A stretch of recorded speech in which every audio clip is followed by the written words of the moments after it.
Thank you, Chairman DeFazio from the full committee and Ranking Member Graves, Sam Graves, and also Chairman Larson and Ranking Member Garrett Graves, and the subcommittee members. On behalf of the 62,000 pilots that I represent at 34 airlines in the United States and Canada, I wish to express our sincere condolences to the loved ones of the victims of the Ethiopian Airlines and Lion Air accidents. We cannot know the depth of your grief, but we can share in your determination to leave a legacy of safety improvements for those you have lost. As a 40-year pilot, the highest standards of safety have been at the forefront of my flying career. As president of the Airline Pilots Association, the world's largest non-governmental aviation safety organization, I could tell you that all pilots, all airline pilots, share this dedication.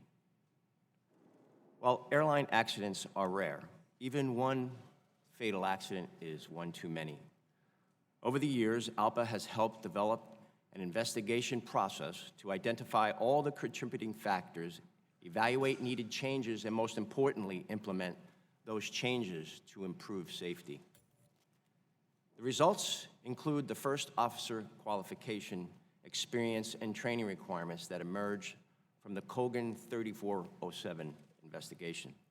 These requirements are a major reason why the U.S. industry has not experienced a pilot training or operational-related fatality on a U.S. passenger airline in more than 10 years.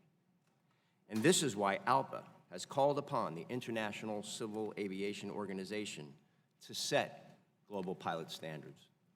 But incredibly, even when safety improvements like these are codified in law, thanks to many of you here in this room today, some still seek to undermine them.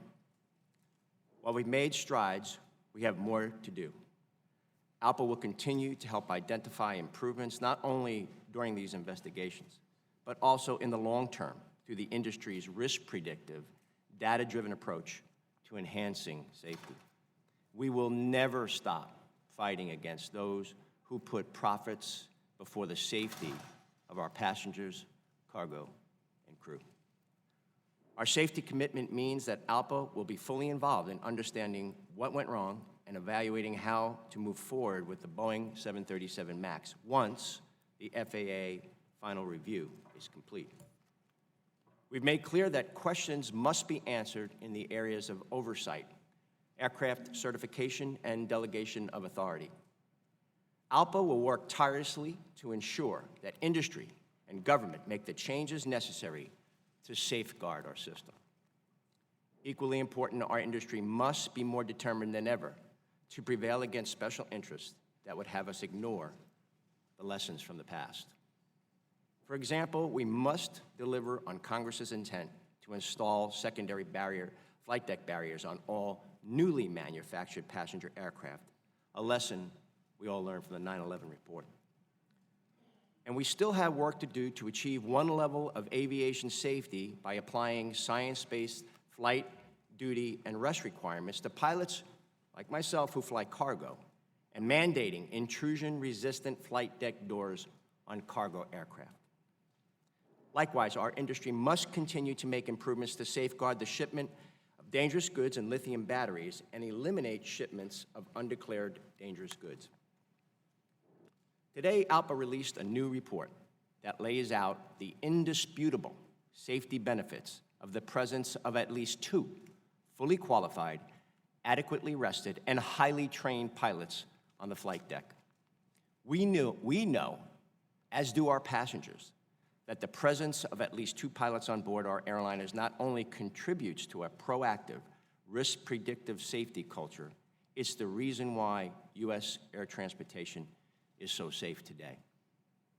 The importance of a strong safety culture is one reason that ALPA opposes allowing foreign airlines with flag of convenience business models to serve the United States. These schemes create an unstable work environment for employees that can discourage proactive safety reporting.